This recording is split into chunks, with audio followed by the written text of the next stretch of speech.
tonight, the way you were involved down the stretch in the offense and taking your own shots, were you looking to be a little more aggressive in this game, especially kind of when you look at how the last game got away from you guys in the fourth? Nah, I mean, every time I touch the ball, I'm looking to be aggressive. You know, it's just time and place, understanding what's a great from a good to great shot. So I'm just, you know, giving what the team gives me. If I'm open, take it. We kept running the pick and roll with AD. When you got someone with that level of talent, I mean, buckets they come real easy because they're worrying about AD more than anyone else. So I just got to be ready to knock down the shots. Lonnie, staying on AD for a second, just what type of night did you see out of him, and what's it been like having him as a teammate this year? This is the AD, 30, 37, and 18 rebounds? Yeah, whatever.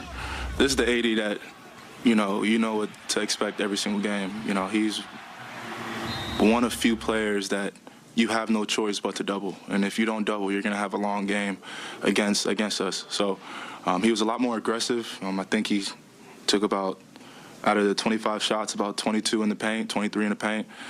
He was letting his presence be known, grabbing rebounds. He did everything. He's the one that took us to this win. And as a teammate, I mean, it's a gift. You know, it's one of the greatest gifts to be around someone who's a future Hall of Famer, continuously teaching, you know, improving my IQ, improving certain aspects of the game that I'm trying to learn as a young player. And that's all I can ask for. So for him to be just as good on the court and off the court, and probably even a greater teammate, speaks volume. Yeah.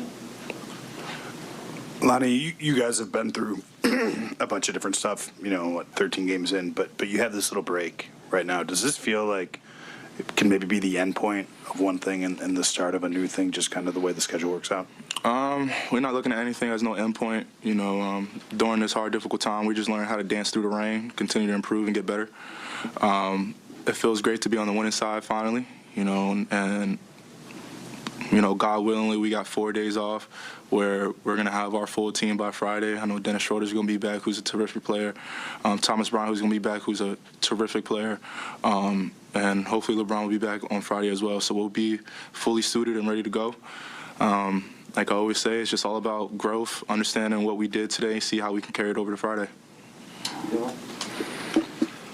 Lonnie, you guys had I think the lead cut down to 5 or 6 early in the fourth, and you'd been in that situation a couple times recently, and you guys had lost those games. What did you see execution-wise that allowed you guys to kind of extend it back into double digits and then win the game?